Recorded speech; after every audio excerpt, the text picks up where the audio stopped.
जब मैं कश्मीर में ग्राउंड रिपोर्टिंग करने गई थी, आप लोगों ने देखी है मेरी ग्राउंड रिपोर्टिंग, तो मुझे एक बात वहाँ के हर व्यक्ति कहते थे, जितने भी लोगों से मैंने बातचीत की थी, उन्होंने मुझे कहा था कि कश्मीर के अंदर ये जो आपको शांति दिख रही है, ये एक बड़े तूफान की तरफ इशारा करती है। उन्होंने मुझे कहा था कि कश्मीर को ठीक आप वैसे ही समझिए कि जैसे स्प्रिंग के ऊपर कश्मीर को रखा गया है। अभी प्रेशर के साथ आप इसको दबा तो सकते हैं, लेकिन जैसे ही आप स्प्रिंग हटाएंगे वैसे ही फुल प्रेशर के साथ कश्मीर में उछाल आएगा। आज ठीक वैसा ही मंजर हम लोगों ने कश्मीर के पहलगाम में देखा, जहां पर आंकड़ों के हिसाब से बताया जा रहा है कि 27-28 लोगों की जान चली गई है।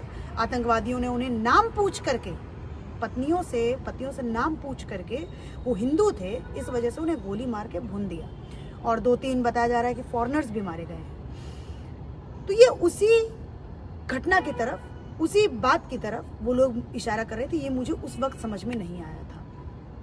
जब मैंने ये बात सुनी, जब मैंने ये खबर सुनी, तो मुझे राजीव दीक्षित जी की एक बात याद आई, जो मैंने बहुत पहले मैं उनको सुनती हूँ, तो मुझे उनकी एक बात याद आई कि उन्होंने कहा था कि कश्मीर को अगर ठीक करना है, कश्मीर के अगर सिचुएशन को अगर संभालना है, तो वहाँ की टूरिज्म को कहीं ना कहीं बॉयकॉट करना चाहिए। मुझे तब उनकी बात लगी थी कि ऐसा थोड़ी करना चाहिए। कश्मीर तो इतनी सुंदर जगह है, भारत का स्वर्ग कहा जाता है, पृथ्वी का स्वर्ग कहा जाता है, मिनी स्विट्जरलैंड बोला जाता है, वो ऐसा क्यों कहते होंगे। लेकिन जब आज मैं ऐसी घटना सुनती हूँ, तब मुझे लगता है कि सालों पहले राजीव दीक्षित जी ने ये बात क्यों कही होगी। आप लोग भी जरा इस पर गौर करिएगा और मुझे कमेंट करके बताइएगा, आप लोगों ने मेरी कश्मीर की रिपोर्टिंग देखी है, कि क्या कश्मीर के अंदर टूरिज्म को बॉयकॉट करना चाहिए क्या।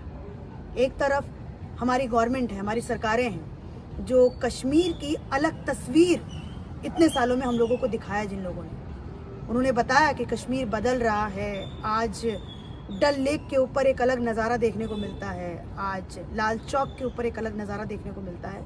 लेकिन वहीं दूसरी तरफ कश्मीर से कभी हमें ऐसी खबरें आती हैं कि वैष्णो देवी के दर्शन करने गए श्रद्धालुओं को बस से उतार करके बस पे उनके वार कर दिया जाता है, फायरिंग कर दी जाती है बस पे, बस खाई में गिर जाती है, 40-50 लोग मर जाते हैं। तो वहीं दूसरी तरफ ये भी खबर आती है, जैसे आज ये घटना घटी, कि नाम पूछ करके श्रद्धालुओं पर नहीं, टूरिस्ट पर हमला किया गया। तो क्या हमें राजीव दीक्षित जी की बात पर दोबारा से विचार करना चाहिए। लोग मुझे ट्रोल कर सकते हैं इस बात पर, लोग मुझे कह सकते हैं कि मैं कश्मीरियत पर सवाल उठा रही हूँ, लेकिन हाँ, इस वीडियो के माध्यम से मैं 2-3 मुद्दों पर सवाल उठाना चाहती हूँ। पहले तो इंटेलिजेंस एजेंसी, आप लोग क्या कर रहे थे। लेकिन ये भी बात है कि घर में बैठ करके सवाल उठाना ईजी हो जाता है, उन लोगों का काम बहुत मुश्किल होता है, मुझे मालूम है। लेकिन शायद ये बहुत बड़ी घटना थी, इसके पीछे बहुत बड़ी प्लानिंग भी रही होगी। 8 से 10 आतंकवादी थे जो खुलेआम पहलगाम में घूम रहे थे, जो पता नहीं किसी लोकल का उन्होंने सपोर्ट लिया होगा, किसी तरीके से वो रह रहे होंगे, क्या कर रहे होंगे पता नहीं। लेकिन ये बहुत बड़ी घटना है, इसके पीछे प्लानिंग भी बहुत बड़ी होगी। तो शायद इंटेलिजेंस एजेंसी का तो यहाँ पर फेलियर है ही, मैं सवाल उठाऊंगी। और दूसरा, लॉ एंड ऑर्डर पर भी सवाल उठता है कि भाई वहाँ पे प्रशासन है, वहाँ पर आर्मी है, इतनी ज़्यादा आर्मी है, मैंने खुद वहाँ पर देखा इतनी ज़्यादा आर्मी है, उन पर भी सवाल उठता है। तो ये बहुत बड़ी घटना, ये बहुत बड़ी साजिश है, जिसके पीछे बहुत बड़ी प्लानिंग भी रही होगी। तो फेलियर तो है ही, लेकिन इन सब के बीच मैंने जो एक मुख्य बात बोली है, क्या हमें इस पर विचार करना चाहिए क्या, ये आप मुझे ज़रूर बताइए।